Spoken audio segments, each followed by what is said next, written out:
Selamat pagi, Shalom, sahabat Yesus, cinta Alkitab. Puji Tuhan, kita masuk di hari yang baru. Kita berdoa. Bapa, terima kasih. Ini hari yang baru. Hari yang Kau berikan bagi kami untuk bersuka cita. Kami mau selalu bersuka cita di dalam Tuhan. Karena kami tahu pertolongan Tuhan selalu ada buat kami. Dan Roh Kudus-Mu menyertai kami. Buka hati kami, telinga kami untuk firman Tuhan. Dan kami percaya Roh Kudus-Mu akan memberikan hikmat bagi kami. Di dalam nama Tuhan Yesus. Amin. Mari kita pujikan sebuah lagu.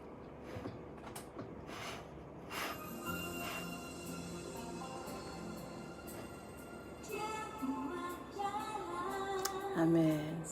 Tiada jalan. Yes. Tak terlihat oleh kita, Dia membimbingku mendekat kepadanya dengan kasih dan kuasa. Dia hari baru. Oh yes, hari baru Yesus. Terima kasih untuk hari yang baru. Setiap pagi kami mau datang Tuhan. Engkau menyediakan jalan bagi kami.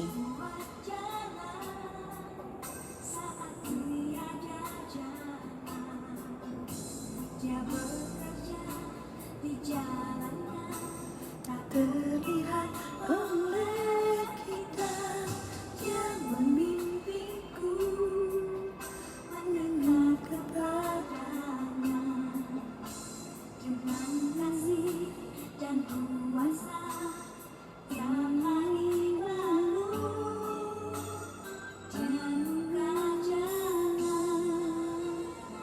Terima kasih untuk setiap hari yang baru.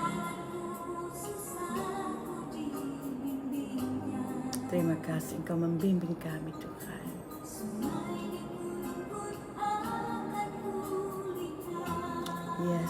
Yes, kami akan lalui segala macam sungai kehidupan. Haleluya Yesus.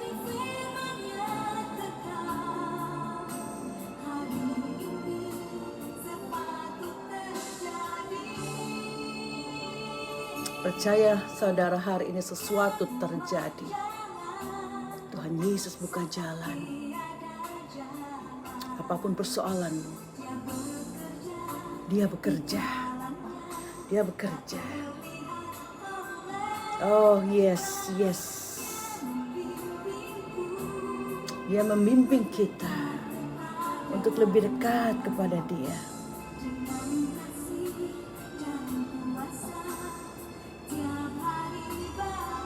Puji Tuhan untuk setiap hari yang baru. Dia buka jalan. Haleluya. Haleluya. Percaya saudara, Dia selalu buka jalan. Hari ini kita masuk dalam perjanjian baru, pembacaan dari Matius 10 ayat 1 sampai 26. Saya tadinya mau ambil semua ya, tapi kepanjangan. Jadi ini juga sudah panjang. Mari kita segera baca Matius 10 ayat 1. Yesus memanggil ke-12 rasul. Yesus memanggil ke-12 muridnya dan memberikan kuasa kepada mereka untuk mengusir roh-roh jahat dan untuk melenyapkan segala penyakit dan segala kelemahan. Dalam Bible bahasa Inggris atau di New King James version dikatakan, He gave them power over unclean spirit. Dia, Yesus, memberikan kuasa atas roh-roh jahat. Untuk apa? To cast them out. Untuk mengusir roh-roh jahat itu. And to heal all kind of sickness and all kind of disease. Untuk menyembuhkan segala macam penyakit. Dikatakan di sini sickness and disease. Mungkin ada perbedaan antara sickness dengan disease ya saudara ya. Mungkin perbedaannya ada pada degree atau tingkatan penyakit itu. Kalau kita misalnya sakit kepala, sakit perut, sakit pilek, mungkin kita sebut sickness ya. Tapi disease itu biasanya kondisinya lebih parah daripada sickness. Contohnya, kalau sakit kulit seperti eczema, kita akan sebut ya sickness-nya atau illness. Tapi kalau sakit kulitnya itu parah seperti psoriasis gitu atau penyakit kusta juga, kita akan sebut itu sebagai disease. Jadi segala macam penyakit dikatakan adalah penyakit yang cuma dari alergi, penyakit-penyakit ringan sampai kepada cancer stadium 4 misalnya kan ya, atau sakit-sakit lain, penyakit lain yang mematikan sekalipun seperti COVID ini. Dikatakan ada kuasa pada murid-murid Tuhan Yesus untuk mengusir setan dan menyembuhkan segala macam penyakit. Jadi Tuhan Yesus memberikan kuasa kepada para murid-muridnya untuk melakukan hal-hal yang ajaib itu. Ayat kedua, inilah nama ke-12 rasul itu. Pertama Simon yang disebut Petrus dan Andreas saudaranya, dan Yakobus anak Zebedeus dan Yohanes saudaranya, Filipus dan Bartolomeus, Thomas dan Matius pemungut cukai, Yakobus anak Alfeus dan Tadeus, Simon orang Selot, dan Yudas Iskariot yang mengkhianati dia. Saudara, kita pasti sudah kenal atau sedikit familiar dengan nama-nama dari ke-12 rasul atau murid Tuhan Yesus ini. Kita sudah bahas terdahulu bahwa Yesus memanggil Petrus juga dengan Kefas. Dan Matius pemungut cukai yang mengikut Yesus juga sudah kita baca dalam bacaan terdahulu di Matius 9 ayat 9 sampai 13. Dan di dalam Markus 2 ayat 14 dan seterusnya dengan perikop yang sama. Matius pemungut cukai yang mengikut Yesus di dalam Markus 2 ayat 14 dikatakan atau dipanggil dengan Lewi, atau dalam bahasa Inggris Levi ya. Dia anak Alfeus. Jadi kita lihat di sini salah satu murid Tuhan Yesus yang lain juga anak dari Alfeus, yaitu Yakobus. Jadi ada kemungkinan bahwa Matius pemungut cukai ini dan Yakobus anak Alfeus adalah bersaudara karena mereka sama-sama dari anak Alfeus. Tapi Yakobus yang kemungkinan saudara Matius ini atau anaknya Alfeus ada berbeda dengan Yakobus saudaranya Yohanes anak Zebedeus. Jadi ada dua Yakobus yang berbeda. Yesus mengutus ke-12 rasul ayat kelima. Ke-12 murid itu diutus oleh Yesus dan ia berpesan kepada mereka, janganlah kamu menyimpang ke jalan bangsa lain atau masuk ke dalam kota orang Samaria, melainkan pergilah kepada domba-domba yang hilang dari umat Israel.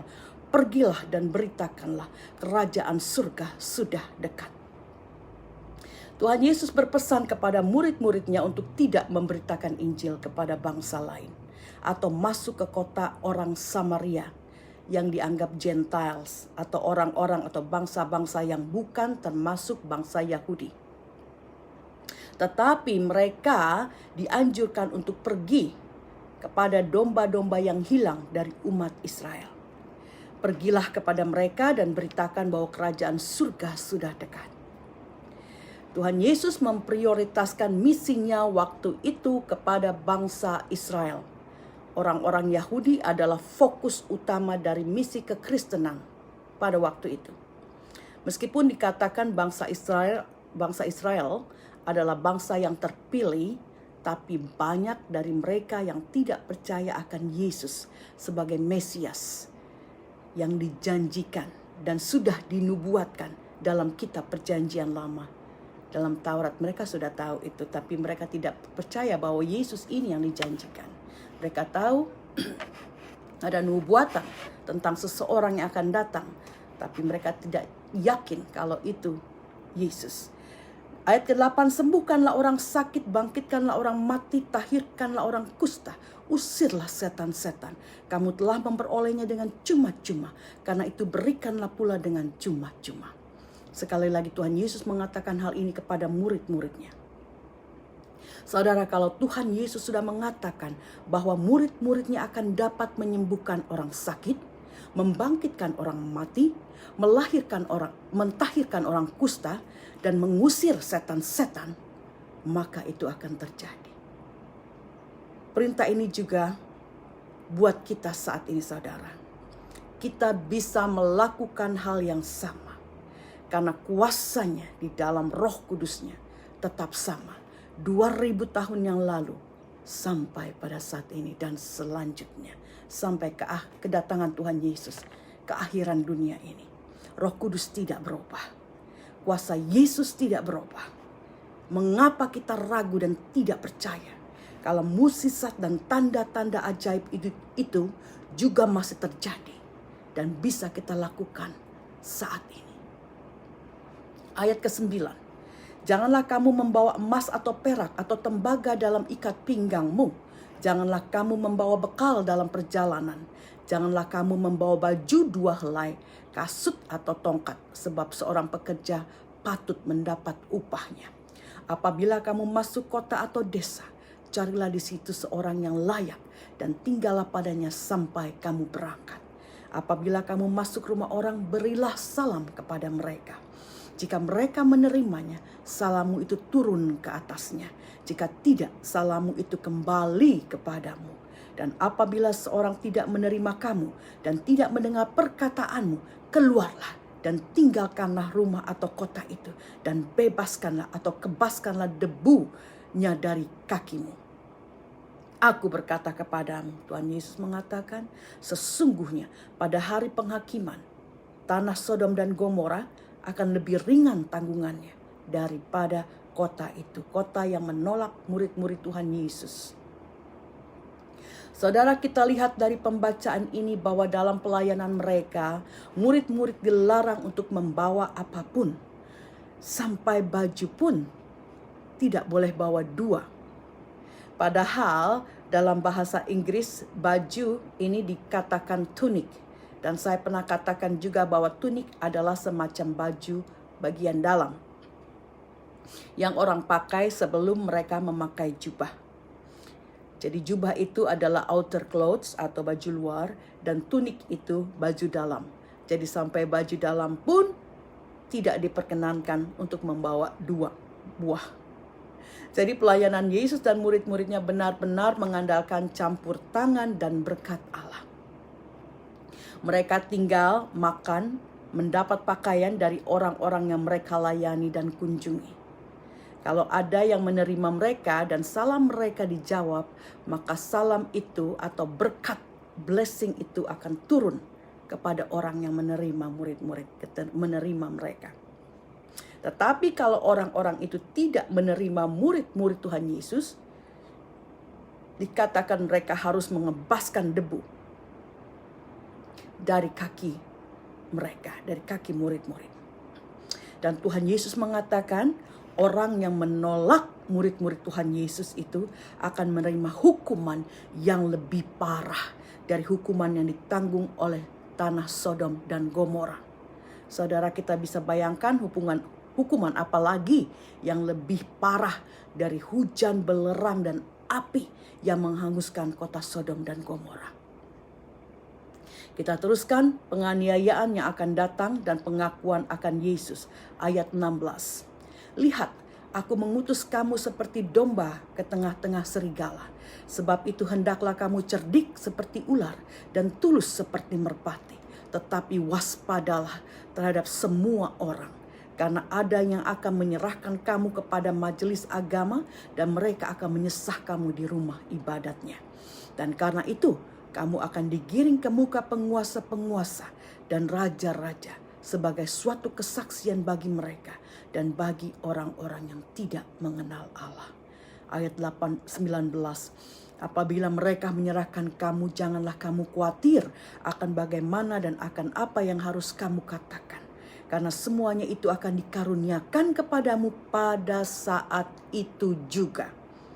Karena bukan kamu yang berkata-kata, melainkan Roh Bapamu. Dia yang akan berkata-kata di dalam kamu. Tuhan Yesus mengutus murid-muridnya dan juga kita sebagai atau seperti domba-domba ke tengah-tengah serigala. Apa maksudnya, saudara? Kita akan jelaskan dan juga mengajarkan kita supaya cerdik seperti ular dan tulus seperti merpati. Kita tahu maksud ayat ini bahwa kita sebagai pengikut Yesus yang mau memberitakan Injil keselamatan di dalam Tuhan Yesus akan menghadapi tantangan dari orang-orang yang tidak mau menerimanya. Sebagai mereka pasti akan sangat kejam. Mereka yang kejam, yang akan menganiaya penginjil maupun pemberita-pemberita firman. Penganiayaan itu bukan cuma secara fisik, saudara. Mungkin ada olok-olokan, ada caci maki, ada kata dusta tentang kita dan segala macam. Jadi penganiayaan itu bukan cuma fisik, tapi dalam banyak hal. Dan tantangan ini yang mungkin bukan saja menolak pemberitaan Injil, orang-orang yang menolak itu bukan saja menolak, tapi mereka juga bisa menganiaya, yang seperti saya katakan. Cerdik seperti ular maksudnya bahwa murid-murid harus punya strategi dan kebijaksanaan atau wisdom. Kalau karena pemberitaan Injil itu murid-murid mengalami penganiayaan, murid-murid harus menyingkir dari tempat itu dan mencari tempat lain yang aman. Dan mencari mereka yang mau menerima berita Injil. Cari orang lain. Dan tulus seperti merpati berarti murid-murid harus tetap tenang dan tidak menggunakan kekerasan ketika mereka harus memberikan jawab dalam penganiayaan dan dalam persidangan mereka kalau mereka dihadapkan kepada persidangan. Dan dikatakan mereka tidak perlu takut dan khawatir.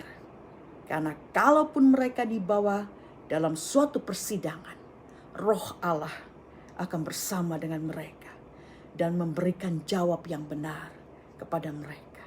Pada saat itu juga dikatakan firman, akan ada kata-kata keluar dari mereka, dari Roh Allah yang menyampaikan.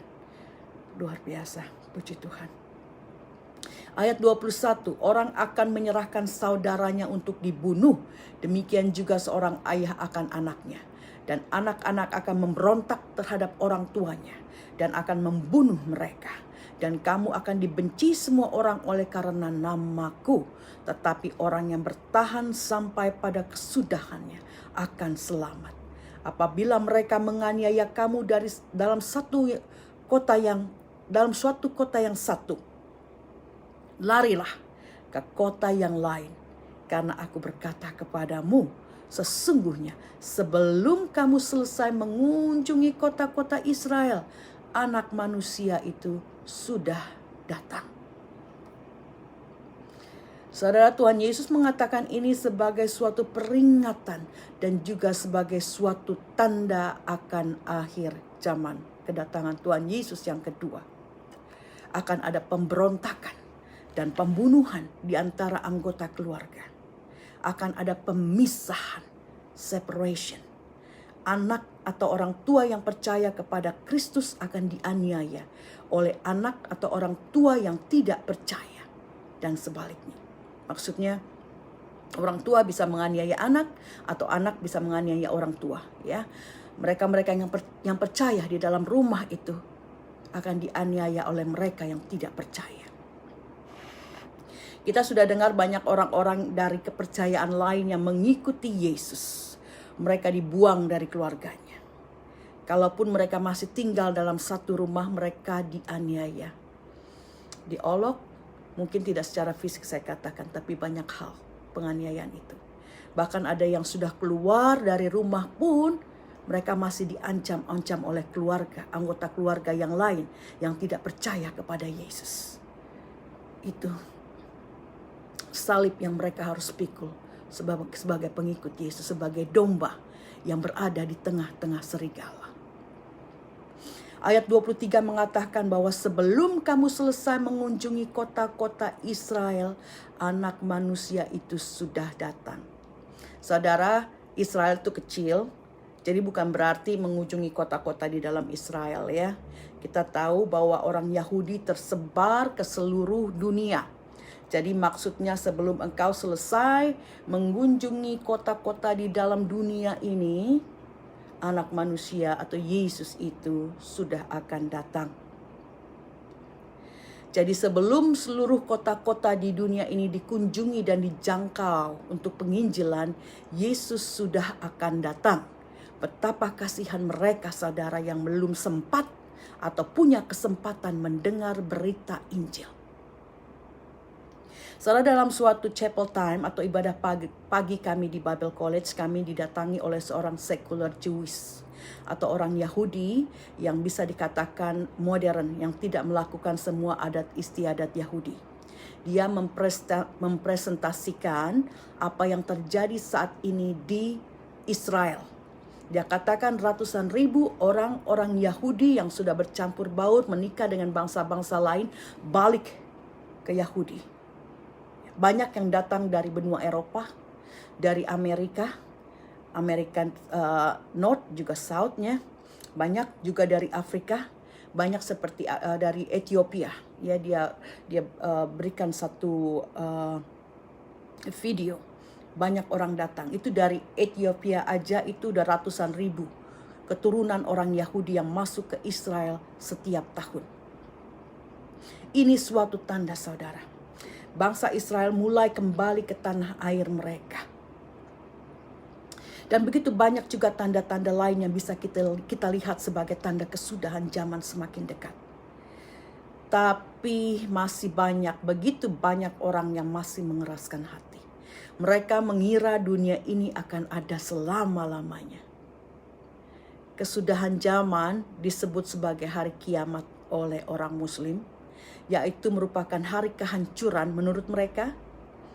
Hari kehancuran alam semesta beserta segala kehidupan di dalamnya, dan pada waktu itu dibangkitkannya lah orang-orang yang sudah mati untuk masuk dalam penghakiman. Saya membaca ini jadi persis sama dengan apa yang dikatakan Yohanes 5 ayat 28 sampai 29. Yohanes 5 ayat 28 mengatakan, "Janganlah kamu heran akan hal itu, sebab saatnya akan tiba bahwa semua orang yang di dalam kuburan akan mendengar suaranya, dan mereka yang telah berbuat baik akan keluar dan bangkit untuk hidup yang kekal, tetapi mereka yang telah berbuat jahat akan bangkit untuk dihukum." Nah, saudara, kalau mereka, saudara-saudara kita yang Muslim, percaya akan hari kiamat, adanya kebangkitan orang mati. Dalam hari kiamat itu ada kebangkitan orang mati dan ada penghakiman. Kita berdoa seharusnya mereka juga percaya bahwa keselamatan dan kebangkitan orang mati itu hanya ada di dalam Tuhan Yesus Kristus. Seandainya banyak orang saudara kita yang Muslim bisa baca Al-Quran, mungkin mereka akan lebih tahu apa isi sebenarnya di dalam Al-Quran itu. Karena di situ banyak menyinggung hal-hal tentang Nabi Isa dan juga hal-hal yang saya barusan katakan tentang hari kiamat pun. Kiamat pun itu sama seperti apa dikatakan di dalam Yohanes 5 tadi. Ayat 24, seorang murid tidak lebih daripada gurunya atau seorang hamba daripada tuannya. Cukuplah bagi seorang murid jika ia menjadi sama seperti gurunya, dan bagi seorang hamba jika ia menjadi sama seperti tuannya. Jika tuan rumah disebut Beelzebul, apalagi seisi rumahnya. Jadi janganlah kamu takut kepada mereka, karena tidak ada sesuatu pun yang tertutup yang tidak akan dibuka, dan tidak ada sesuatu pun yang tersembunyi yang tidak akan diketahui.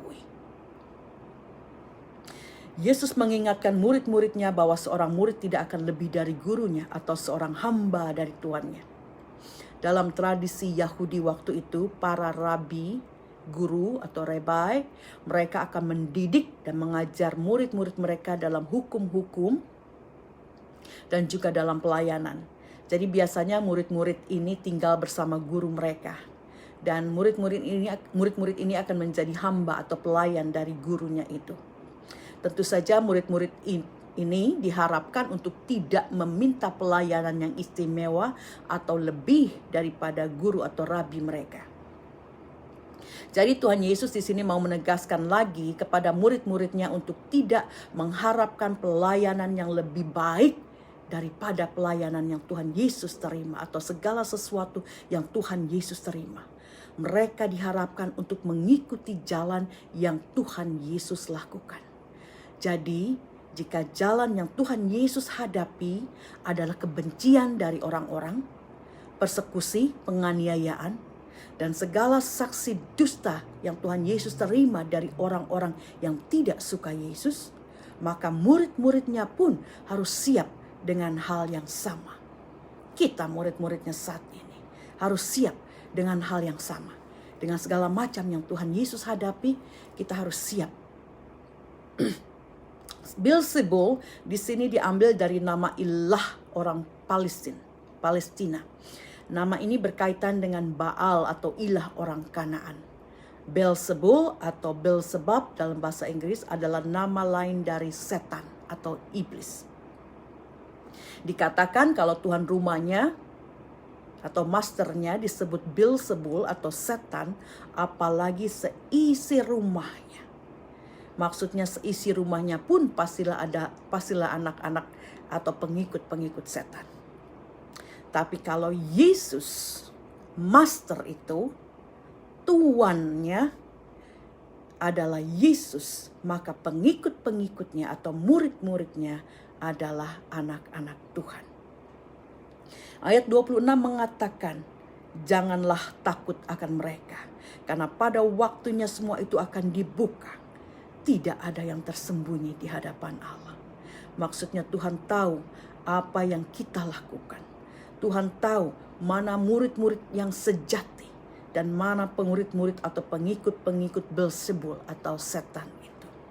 Saudara, rema apa yang kita dapat dari pembacaan hari ini?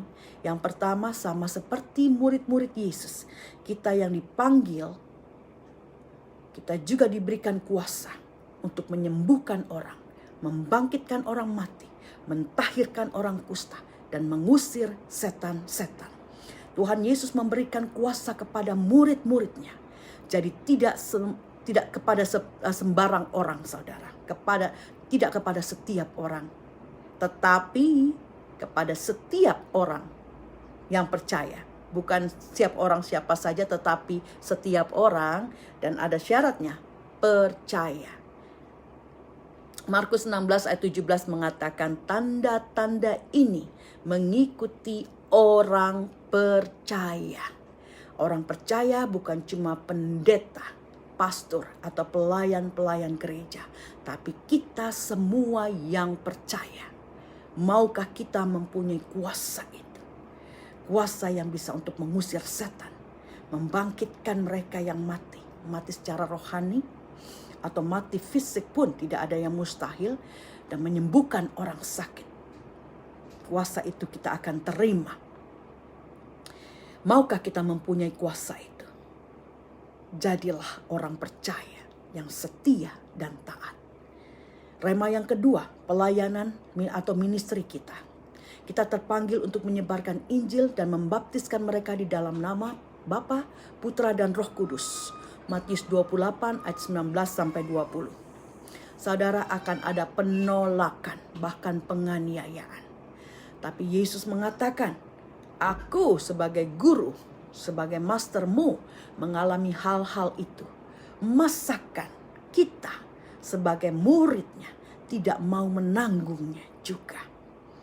Allah akan memberikan kita kekuatan dan hikmat untuk menanggung segala penolakan dan penganiayaan itu. Karena kita tahu bahwa Ia akan menyertai kita senantiasa sampai kepada akhir zaman. Matius 28 ayat 20. Yang ketiga, rema ketiga tentang akhir zaman. Sekali lagi saya mengajak kita untuk bertobat. Akui segala dosa kita dan ubah gaya hidup kita atau lifestyle kita. Dan juga pola pikir kita atau mindset kita. Sudah saatnya saudara, seluruh hati dan mata kita tertuju kepada Yesus, kepada kebenarannya, dan mempersembahkan tubuh kita sebagai persembahan yang kudus dan yang berkenan kepada Allah. Puji Tuhan. Saudara, mari kita berdoa. Bapa Surgawi, terima kasih untuk firman-Mu. Terima kasih Tuhan, Engkau mengingatkan kami Bapa, bahwa ada kuasa di dalam diri kami yang percaya. Tidak ada sesuatu pun yang mustahil. Kuasa itu sudah Engkau berikan kami. Setiap orang yang percaya boleh menumpangkan tangan kepada orang sakit dan orang sakit boleh sembuh. Boleh memberkatakan sesuatu yang baik dan itu boleh terjadi. Bapa, tidak ada yang mustahil. Kuasa Roh Kudus yang membangkitkan Tuhan Yesus, itu juga kuasa Roh Kudus yang Kau berikan kepada kami yang mampu membangkitkan sakit penyakit, kehidupan kematian rohani untuk menjadi hidup, dan juga untuk mengusir setan. Bapa, terima kasih untuk kuasa-Mu yang Kau berikan kepada kami. Buat mereka Bapa, berikan kekuatan ini, rema ini kepada mereka. This revelation to them. Tuhan, terima kasih. Biar mereka tahu dan percaya kuasa Engkau masih sama. Bapa, terima kasih Engkau ajar kami untuk bertobat juga Bapa. Engkau sudah memberikan tanda-tanda akan akhir zaman. Ajar kami untuk selalu merendahkan hati. Selalu untuk mengevaluasi kehidupan kami setiap hari. Sehingga kami tahu, kami sadar apa yang telah kami lakukan yang tidak berkenan kepada Engkau. Dan kami boleh confess, kami boleh mengakui dan kami boleh mengaku dosa kami. Terima kasih Bapa untuk firman. Dan juga dalam ministry kami Bapa. Biar kami boleh percaya, kami yang sudah terpanggil untuk melayani, akan ada penganiayaan. Biar kami Engkau siapkan. Kami percaya dengan Roh-Mu yang sudah ada di dalam kami. Kami akan siap menghadapi segala perkara. Segala penganiayaan, penganiayaan fisik, penganiayaan secara emosional, penganiayaan secara mental, dan segala penganiayaan lain. Kami siap hadapi ketika Roh Allah ada di dalam kami. Bapa, terima kasih. Terima kasih Tuhan, biar mereka yang sakit, yang lemah, yang berkekurangan, yang masih dalam keterikatan, terima kuasa Tuhan Yesus. Kuasa kesembuhan di dalam namanya yang penuh kuasa itu. Kami berdoa di dalam nama Tuhan Yesus Kristus, Tuhan dan Juru Selamat kami. Haleluya. Amin. Tuhan Yesus memberkati.